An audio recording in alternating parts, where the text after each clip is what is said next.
Friend अर्थात् नेपाल भाषामा पासा। यही शब्दको वरिपरि रहेर हामी आज नेपाल भाषा सिक्ने छौं। पासा पासा।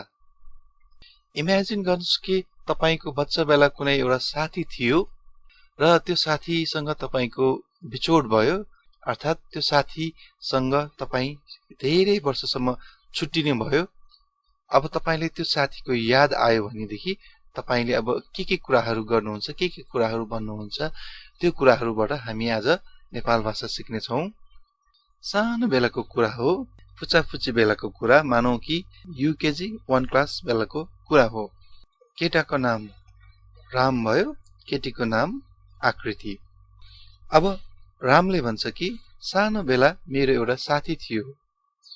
सानो बेला अर्थात् मचा बले मेरो एउटा जिगु छ म, यो छम होइन, छम छ म साथी थियो। पासा दु, दु अनि उ, दु। यसमा दु मात्र भन्दाखेरि छ भन्ने जनाउँछ भने दु भन्दाखेरि थियो भन्ने कुरा जनाउँछ। मचा बले जिगु छम पासा दु। त्यो साथी अर्को स्कुलमा पढ्न गयो। वो पासा मेगु स्कुलले आख बो वन। वो पासा मेगु स्कुलले आख बो वन।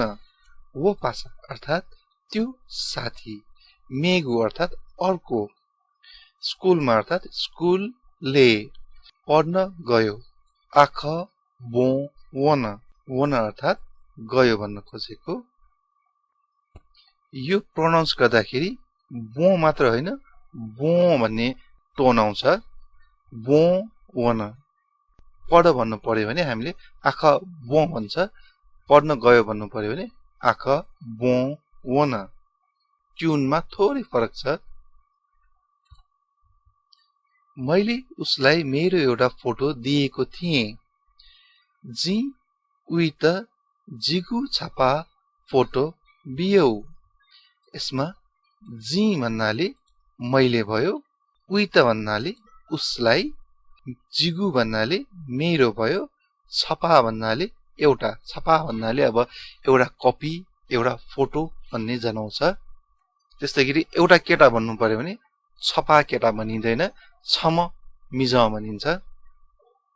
फोटो दिएको थिएँ, फोटो बियौ। अब अर्को सेन्टेन्स, उसले पनि उसको एउटा फोटो मिसलाई दिएर गएको थियो। वो न उइगु छपा फोटो मिस त होइन, यो मिस त भन्नाले केटीहरू भन्ने बुझिन्छ।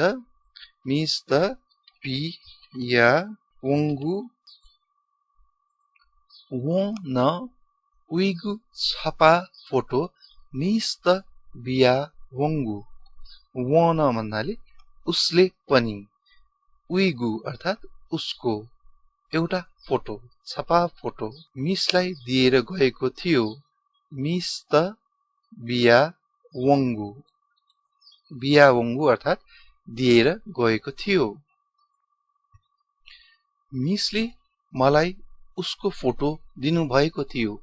अब कसको फोटो गेस गर्नुस् त एकछिन, रामको फोटो कि आकृतिको फोटो? यसमा रामले आकृतिको बारेमा कुरा गर्दैछ, त्यसको भन्नुको मतलब मिसले रामलाई आकृतिको फोटो दिनु भएको थियो। अब यसलाई नेपाल भाषामा कसरी भन्ने हेरौं।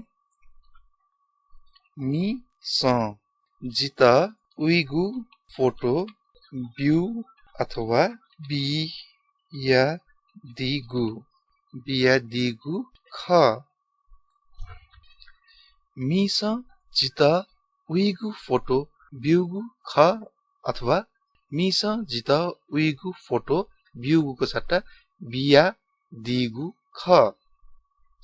यसमा नर्मल्ली हामीले बोलीचालीमा भन्दाखेरि चाहिँ नि अब बिउ ख भन्छौं। अब ठुलो मान्छेलाई पनि इंग्लिशमा जस्तै सानोलाई पनि यु ठुलोलाई पनि यु भनेको जस्तै हामीले बोलीचालीमा सानोले पनि बिउ ख भन्छौं र ठुलोले पनि बिउ ख भन्छौं तर अलिकति रेस्पेक्ट गरेर भन्नु पर्यो भने अब बिउगुको सट्टा बिया डिगु पनि भन्न सक्छौं हामीले मिसले अर्थात मिस मलाई जित उइगु उसको फोटो दिनु भएको भन्नु पर्यो भने फोटो बिया दिगु फोटो दिएको भन्नु पर्यो भने फोटो बिउगु दिनु भएको थियो बिया दिगु ख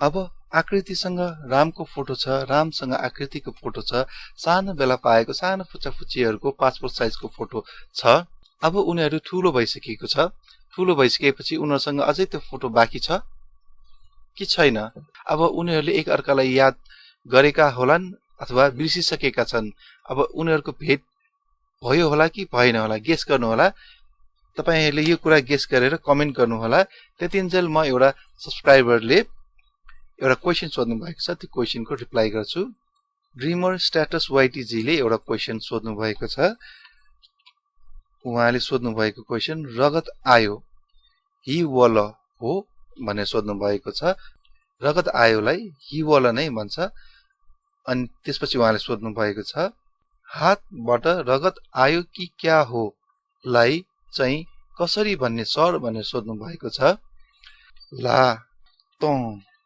त हि वल कि छु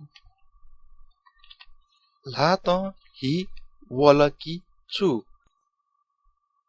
ला त भन्नाले हातबाट हि भन्नाले रगत हो रगतलाई हामीले नेपाल भाषामा हि भन्छौं आयो कि क्या हो वल कि छु आजलाई यति नै मन परेदेखि लाइक शेयर सब्स्क्राइब पनि गरिदिनु होला थ्यांक यू शुभ